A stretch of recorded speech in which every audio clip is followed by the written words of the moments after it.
Hello everyone and welcome to this second event for Gallery 1064. I'm really glad you're all here for tonight for this event because we have a very special collection. I really love this Existence and Uniqueness by Christopher Hanusa, and that's what we're going to talk about. But first, let me tell you a little bit more what we are and what we're doing. So I'm Vale from Gallery 1064. Gallery 1064 is a fine art gallery that is dedicated to art that is inspired or connected to science in some way. I'm a physicist myself and an artist, so I have merged these two passions of mine in my own life, and I think it's fantastic when I see that in the world from other artists that are much better and more talented than I am. And tonight is one of those occasions. We have currently on the gallery a solo show by mathematician and artist Christopher Hanusa, and we are going to talk with him to discover his creative process, what inspires it, have a look at the art in the show, and get to know better what Christopher is doing in his life and what's next for his art. So it's with a lot of happiness that I'm gonna introduce you to Christopher, who is a professor of mathematics at Queen's College at the City University of New York, and the artist that we're gonna discover about tonight. Welcome, Chris. Hi, Valley. Thank you so much for that very kind introduction, and thank you very much for featuring me in your gallery. It's looks like a wonderful place. So thank you.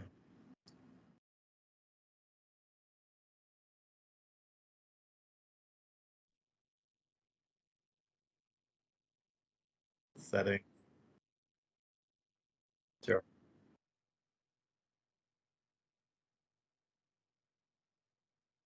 Let me ask you about your introduction. So, how do you introduce yourself? Your best speech to when you're talking about you and your art, and you as a mathematician. So yes, I'm Chris Hanusa. I'm a mathematician and a math educator and a mathematical artist. And my life ends up going from one side of that to the other, from throughout throughout the week, throughout the years. Um, and as a mathematician, I do research in combinatorics, so finding good ways to count. Um, Recently, uh, I've been doing some research on flow polytopes, which are high dimensional objects you can think of as finding all possible ways to uh, send units of material from one place to another through a network. Uh, and we're trying to understand the mathematics of the structure of all those types of solutions. Um, and I teach a number of courses, and I also do make some art. So what I really enjoy about making art is that I get to be creative with mathematics. Often people don't think of math as a very creative subject, but I think most mathematicians would tell you that it is a very creative subject because you, when you're learning new things, when you're approaching a problem, most people approach problems in different ways, and so there's always some spark of creativity there. So math and art really aren't that far apart in that sense. So I like pushing the boundaries of what's possible. I really enjoy thinking about representing objects in three dimensions and designing them using computational software. And I really enjoy um, seeing what's possible. What aspects of mathematics can I represent visually in a beautiful way? and really share that beauty of math with a greater audience. Yes, I think that's a point that we strongly second, that there is creativity in science and that there is a lot of beauty that can be shared. And when you're approaching this, the art you're making, and we had an interview that is also posted on the website, and you talk how the professor life and your artist life, they are highly interconnected. So maybe do you want to tell us more about how art enters your day job, and vice versa, how do you use your mathematical skill to actually produce the art that you're making and enter this creation process? Yeah, definitely. Uh, my foray into mathematical art and mathematical jewelry uh, probably is very much related to the the uh, the classes that I was teaching in at Queens College. So, college I teach uh, a number of different classes. One of which is Mathematica is mathematical computing, and that's a class in which I teach students how to use Mathematica. Um, and back in 2015, I was redoing that course.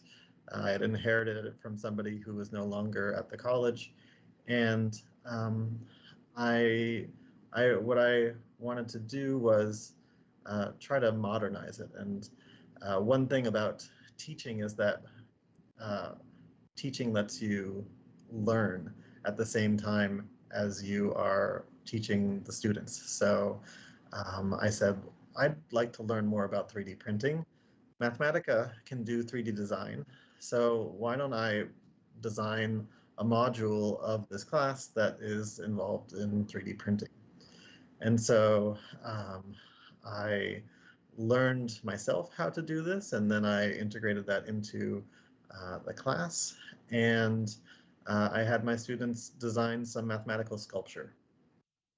And so when one person is working on a project, you have one sort of idea, but when you have a class of 15, 20 students, all of whom are learning at the same time, then you start to see different ideas, different ways to approach things, and you get infused by a lot of different mathematical techniques all at the same time. So one thing that one of the first groups of people made was a stereographic projection, which is if you have a plane uh, on think on a table, and you wrap everything that's on the table around the ball, then you can take something that is very large and then condense it into a small package that is 3D printable and quite impressive. So when the student has an idea that they want to do, and if we both have to puzzle through the idea, how do we get this and realize this idea? Well, then I learn new techniques, and the student learns new techniques, and I always get really impressed with what my students are able to do. Also, part of this was we are lucky to be in New York City, where there's lots of things to do, lots of interesting people, and one of the places that's in New York City is Shapeways. So I was able to take my class on a field trip. Normally you don't do that in college, but hey, why not, right? We're going to go take a field trip over to the Shapeways factory, and we got to see a tour. And I've actually got to see the Shapeways factory grow over the years. Um, we could go in and we could see the whole process of how everything works. And the more you see, the more you start to understand what's possible to make. And so part of the different sculptures that I've made is understanding what. So if you look at the sculptures that are on the the website in the gallery, then you'll see that they're made out of this very bright, colorful material. It's made out of sandstone. which is made by layers. So they take one layer of this material, they add in an inkjet to make it to add in the color, and they add in a binder, so some type of glue, and then they build that layer by layer by layer by layer. And once this process is done, it's kind of the consistency of a wet sand.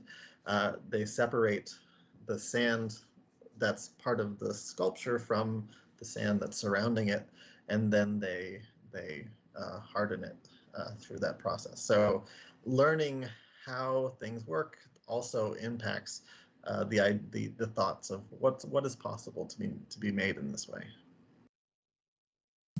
No, I see that in practice when I receive the 3D print, and I think one thing you do in your art, and I don't know if it's intentional or if it comes from the experience that you've gained through the years, is that the art itself, it complements in a way the production process. So you could see that a lot of the art, and people can that are watching the stream can also see it on screen, because it's we have a rotation of the art that is on the website right now on the screen as well. You can see that they are playing a lot of different layers and different planes that they overlap, and I think there is that geometric complementarity between the process and the process of making the actual 3D sculpture, and the process of creating the art that generate that you made in the first place. And on this second part of the process, so how do you come up with the creation side? So you say that a lot of your study and your life as a professor is giving you tools and new ideas and new way to create, but specifically tell us more about the creation process. You use a very interesting sentence in both your artist statement and multiple times during the interview, that was how you try to live at the edge between randomness and deliberation, that there are a lot of your work has this tension between this opposite. So maybe you can talk you can tell us a little bit more about that, and then I have a few follow-up questions that a lot of personal curiosity that I want to tackle on this interview. Okay, yeah, definitely. So I one thing you can say is that the artwork that's in the gallery right now is generative art. So generative art is having a heyday these days in the realm of NFTs, in which you might people are creating artwork, having it having multiple versions of it, and then making them available out in the world. Um, what we have in the gallery here are generative sculptures, which what does generative means that there's some aspect of randomness involved in their creation. So if you look at, so I don't have the beautiful sculptures that you have there, but I do have a prototype of one of these models here. If you look at from the top here, you can see that we basically have a square, and I've cut up the square into a whole bunch of tiny little pieces, but I didn't choose exactly what the pieces are going to be. I had a computer choose a whole bunch of random points lying inside the square, and so just chose them randomly, and then had the computer then cut up the region into what they call a Voronoi diagram. That is, here, since we're here in New York City, we can think about the subway, and we can say there's a whole bunch of different subway stops in the city, and you could ask, which subway stop should you go to if you want to get to the closest subway? And if you did that, then you would slice up the whole city into pieces based on which subway stop is the closest. So that's sort of the same idea here, where you have a whole bunch of points. It slices this region, this square, into a whole bunch of pieces, each of which is closest to the small point. Now, if I were to take, let's say, 100 random points in this region, the little pieces here, the little squares, the little polygons, they would not be so regular. If you look here, these are all almost about the same size of what the size of the polygons here. But that only happens if the points that I choose are not too close to each other. And so part of the building process has to do with imposing constraints on the system so that the final object is beautiful, right? And so, or at least aesthetically pleasing to in some way. And so I had to program the computer and tell it, oh, don't, when you add in a random point, make sure it's not close to any other random point that's already been chosen. And so I made some decisions, and then I had the computer put in some randomness. And then after the computer added in some randomness, then I added in some additional constraints. And so the final product of all of these pieces is a combination of randomness, where I did not choose where those points were going to be, but at the same time, I chose that the points couldn't be too close. I chose that I made decisions that ensured that the final product had the essence of what I was going for.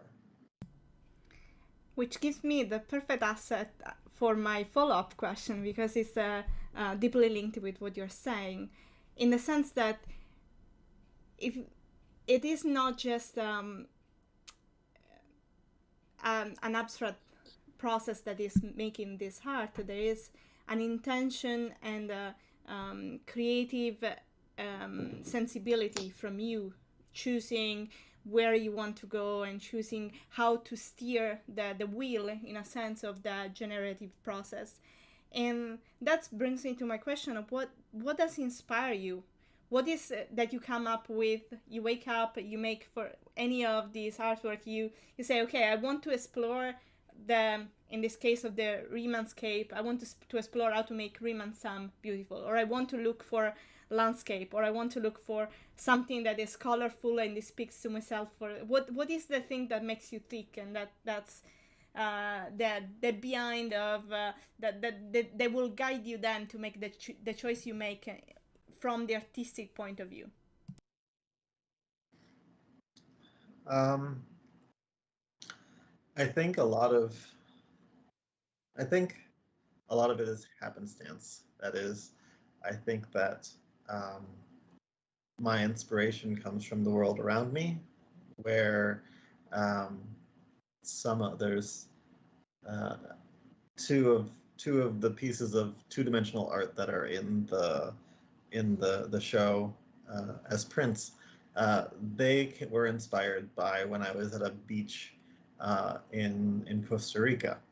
Um, so I was at the beach, and there was this amazing pattern in the sand, which looked like um, diamonds all over the place, and I was just struck by that natural sight. And these diamonds had come from little tiny creatures that had popped out as the water was receding, and so because they had popped out of the sand, then they had left a sort of a cascading triangular shape from them. And so I saw this real world uh, shape, this real world just view, and I wanted to try to recreate it. I wanted to try to understand what was making. How could I generate that using a computer? Now, if I were a painter, right, then I would probably do some layers of paint. But because I make digital art, then I needed to figure out how can I program a computer to recreate uh, random art based on this principle of and so what I was doing is I was trying to uh, understand the underlying dynamics of the situation, understand the biology of what was happening and the geology of what was happening, and turn that into an algorithm to recreate that.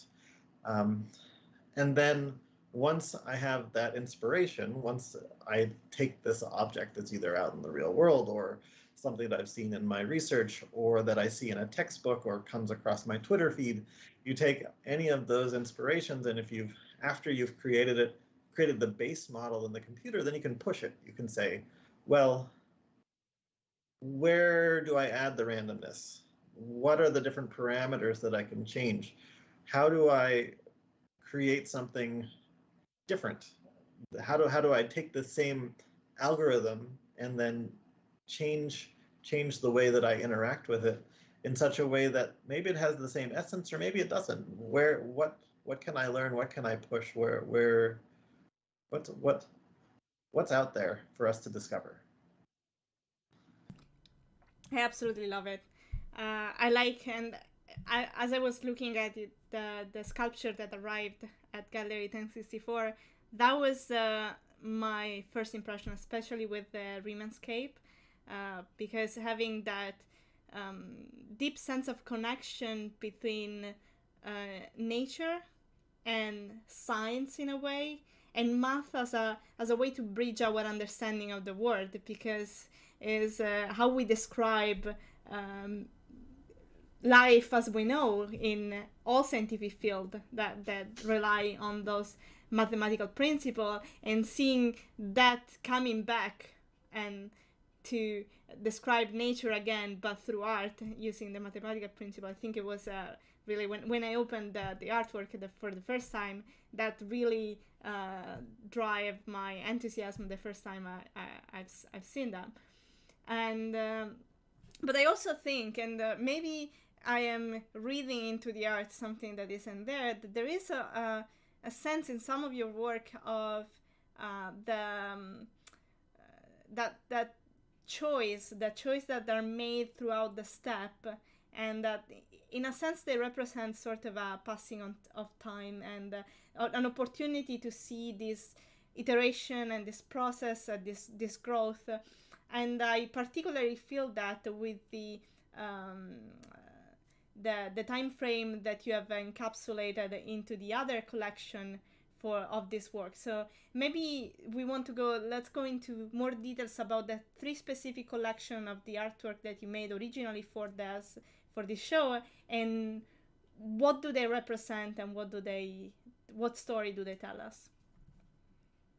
So just so I'm understanding, you want to talk about each of the three different sculptures that were the different types of Yes, sculptures correct. and talk about what they represent? Yes, and if you can tell us more of, so I've mentioned many times the Riemannscape, and you also showed an example of a similar landscape that is made using that principle to describe nature, and but there are also other two collection, and I wonder Sure. that there's the window evolution, which is to me is giving me a lot of that, because it takes a moment in time of a sequence of something that is evolving. I feel that I can also see part of the process of the evolution of the artwork in that representation. Maybe I'm reading too much, but I really like to see that there is all your art is really impregnated by this generation process that is it is organic in the sense that there is a random aspect, but it's then steered by you, and in a sense you're trying to control this growth and this process that is coming from the art itself. And I feel a lot of those topics, they are discussed in a way by the art that is the window evolution, and in some way also that process, that time persistence, that's also in the streamline. So I wanted to get the artist to tell me whether I'm attaching too many meanings, or if that's my prerogative as a consumer of the art. But since I have the opportunity and the pleasure to have you here, I'm just gonna take advantage of that and see where do you see that creation in that sense. So um, the so the window evolution series was, I think, the place that it's closest to in math that that uh, that I've thought about and I've taught my students is when we talk about quadric surfaces. All right, now that's a mouthful, um, but you can think of like a bowl, and if we have a bowl and we were to slice it, slice, slice, slice, slice, well, if you have this perfectly round bowl, then each of the slices is going to be a circle. Um, and if you sliced it this way, if you sliced your bowl this way, instead of it being circles, they would be parabolas. All right, and so um, what happened with window evolution was I was thinking, well, what if we are seeing a shape, a collection of blobs morphing over time. So if you look at the pieces, what you'll see one collection of, shall I say, blobs at the bottom and one collection of blobs at the top. And then there's a morphing process that goes from the bottom to the top where you see the windows close or the windows open, the windows merge, the windows diverge. Um, and I was inspired to, so the going back to the thought that uh, because I understand how the 3D models are created, then one aspect of cost and one aspect of 3D modeling is that you can really play with negative space. And um, negative space ends up uh, the thing that's really different about sculpture and 3D prints compared to 2D prints is that if you put a wall in a 3D sculpture, you can't see through it. And so what I was inspired to do was to create a bunch of walls that you could see through, and that when you looked through them, you could see the process. And not only can you see them if you look through the walls, but also from the side of the walls. So if you look at the side of these windows, then you can see each layer individually. And so part of what I was playing with was, well, how thick should each of the pieces be so that it structurally has structural integrity, but also how wide should the gaps be, and then playing with the negative space in there. So while you may be ascribing a little bit extra than I was going for, there's still this idea of, yes, let's take a fluidity from the bottom to the top and see what the different slices look like over time. And then I can follow up with the streamlines. Yes, please. Um, And and I just wanted to add that on the window evolution that had a very personal connection, because a very similar process of the blob that you are talking more abstractly for your student, it is something that is very important to reconstruct when you look at microscopy stack in the actual direction. So when you have some cells and then you take image of a different plane, so you get the same sort of windows, and sometimes the cell do change shape as you're imaging them. So you actually see that the sort of very similar graph, and as in my past as a biophysicist, I was really looking at this and seeing that also the biological aspect. But let's move into something that is more connected to my physics side, that is the streamlines. So that's also resonated very strongly with me. okay, so the streamlines are two models that are based on on the idea of um, a vector field. So a vector field is basically you take the whole world and you put an arrow at every point of the world. And you can think of that arrow as when you're here, you get pushed in that direction. So we deal with vector fields all the time when, for example, when it's windy outside and you're standing near some tall buildings or really any building. Then the wind will go and will start to swirl around, and you can ask the question, which direction is the wind pointing in every place in the sky, every place that's around here. That assignment of which direction is the wind pointing, that's a vector field. Um, and so what Streamlines is doing is it's saying, well, I'm going to let go of a plastic bag or something, a feather at a point in here. And we're going to, because the wind is blowing, we're going to follow which way the feather goes. And so the two Streamlines sculptures that are posted are they represent two completely different wind fields, two different vector fields hanging around. One of them, the one that's purple and pink, that one you've got the things are spiraling around in a circle, and then getting pushed towards the center and outward. Whereas the blue and the red one, that one you have they get pushed outward and then back inward. So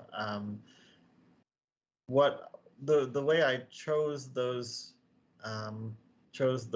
different vector fields to explore and to play around with, just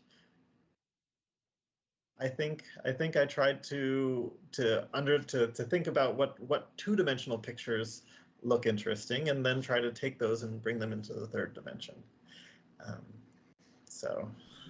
And they do look interesting. I also like how those you chose the color because they're very complementary. And a strong suit of all your art is in the color choice. How do you make that choice? Is that inspired by the artwork in a sense, or do you already think them in color, or do you attribute the color at the end? Because I think that's a very striking point of all your, it's a strong signature that this pop of colors, very intense and very complementary to each other. So Well, and we got thank you. just to share a few comments from the chat. There's Dan is really appreciating your artistic inspiration, and they say that it's a very fascinating view, and so I just wanted to bring it forward to you so that the people in the chat are really appreciating this talk. But back to you. Okay, thank you. Thank you very much. So what I would say is the color is the hardest for me. Color, I love patterns, and that's why I'm a combinatorist. But at the same time, the final piece, the final object that is created, it's not the same. No, it's not complete until it has color. So that was one of the hardest things for me at the beginning, and it still is one of the hardest things. What color scheme should I use? So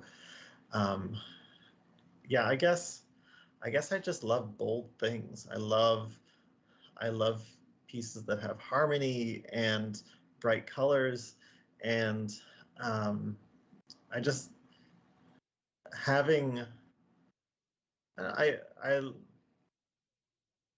feel most of the time pretty calm, but the boldness of colors or the boldness of whatever music I'm listening to, I just like that helps to infuse me with enthusiasm. And so when I see, so you were asking about like, does the piece get inspired by the color or vice versa? And I would say some of each actually. So one of the pictures that is on display there in the gallery, one of the 2D images, is diametric interference, which is a piece that you can think of as a sphere that is a very liquid. Think of an Earth that's all covered with water, and think of, so this is not Earth. Okay, I promise this isn't Earth. But you have two meteors coming and hitting the the planet, and because it's full of water, then you get these ripples on the surface. So those I was inspired by, like throwing a rock into the water. And now I'm thinking, what happens if you're on a sphere? Well, diametric interference, I really liked. So I created the models as 3D models, but I also created 2D prints for them. And that color that came up, that teal and teal mint white type of color, it just felt like it fit. So some colors feel like they choose themselves, that this one was destined to be there. Um,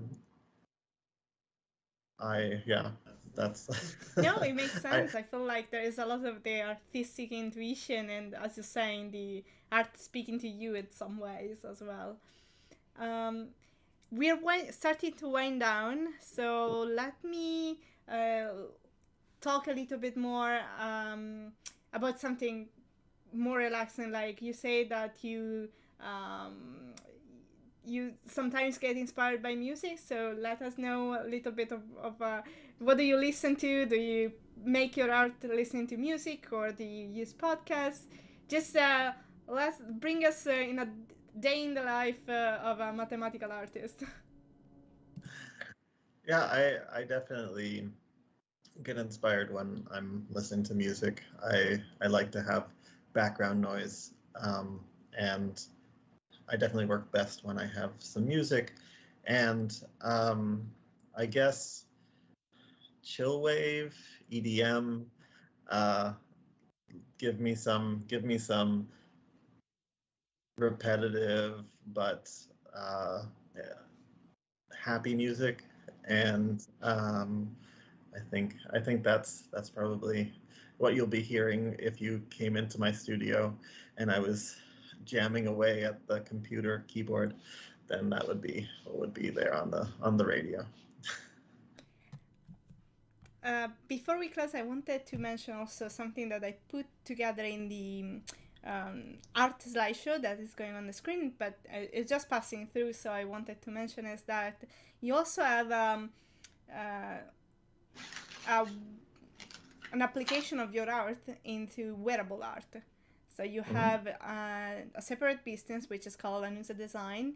So feel free to let us know more about, because I've been browsing your website there, and although we don't have any piece of that in the collection or the gallery right now, I will definitely be interested in featuring those the moment the gallery becomes start to have a physical space, because I think they are absolutely gorgeous, and feel free to talk us a little bit about that. Yeah. So right. So I it's interesting because when I think about making art and I think about the design, then then I have this I have I like art as the art, but I also like art as bringing mathematical ideas, mathematical concepts to where into and into just there's some innate beauty happening in mathematics that I want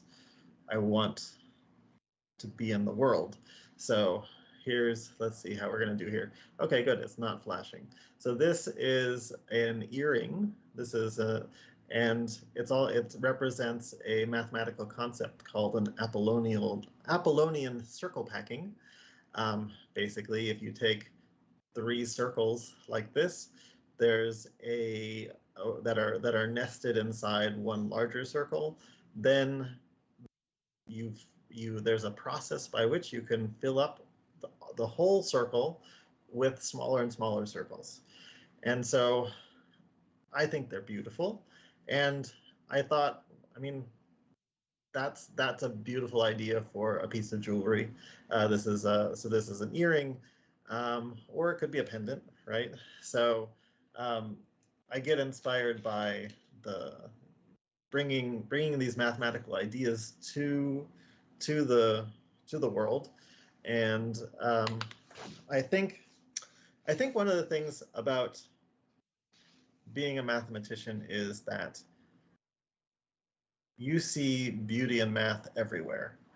That is, the ideas that you work with, and if you wanted to prove a theorem and you think about it and you come up with in the end, you probably go through 20 different iterations. Part of being a mathematician is you are stuck 95% of the time, because if you're not stuck, then you go forward and then you get stuck somewhere else. Um, and but when you get to the end and when you get to a proof of a theorem, you can sit back and you can think, wow, that's really beautiful. That's really it's amazing that all these parts are coming together to give a mathematical truth. Um, so it's just math. There's a lot of beauty that mathematicians see, and it's sad to say that when I talk to people out in the street and I tell people that I'm a math professor, they say, "Oh, I never was very good at math." And that makes me sad, because there's so much beauty out there in math. And so I enjoy taking mathematical concepts. So here's a little hypercube. It's a four-dimensional, a cube, and you can think about a cube in the fourth dimension. And then I've taken those, I've made earrings or pendants out of those. Here's some connected pluses.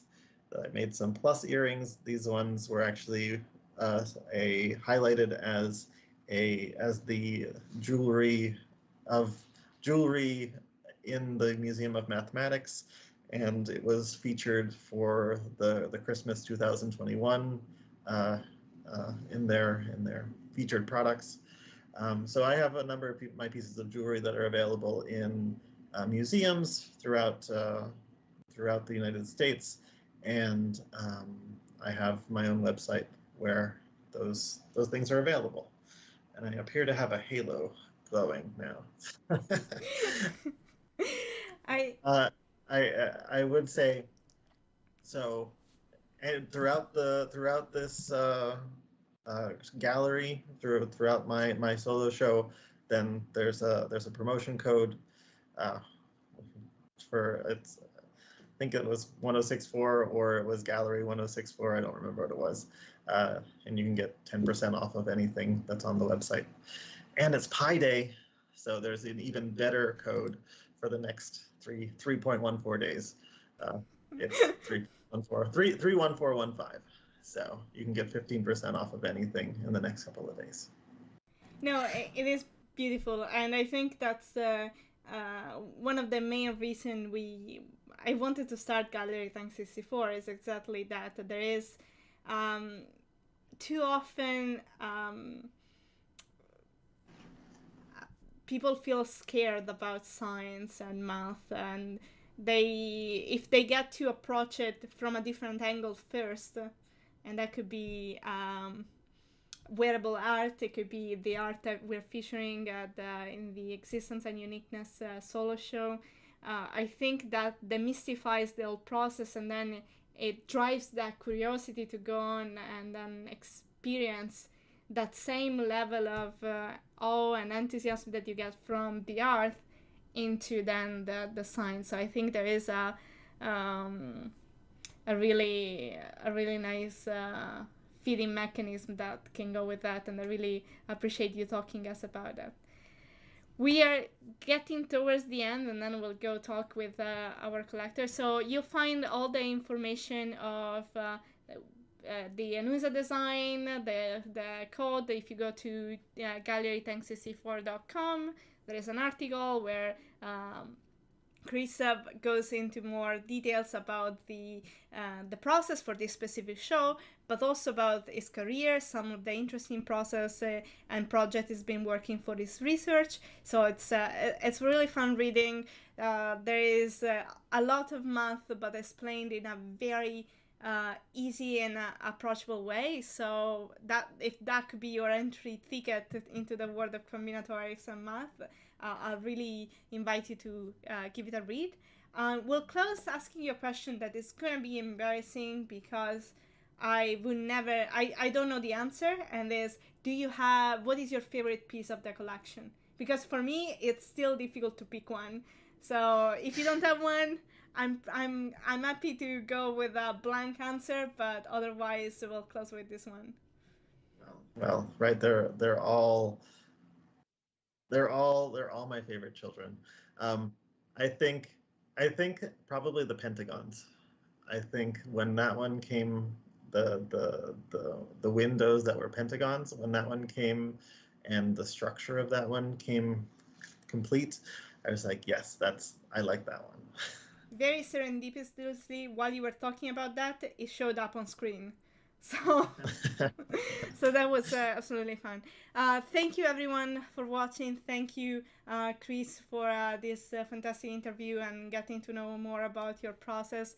If you're watching and you also registered on Eventbrite, there is still time to join us on Skype. We'll have a private session with Chris for whoever is going to join in the next 10 minutes. So feel free to join us there.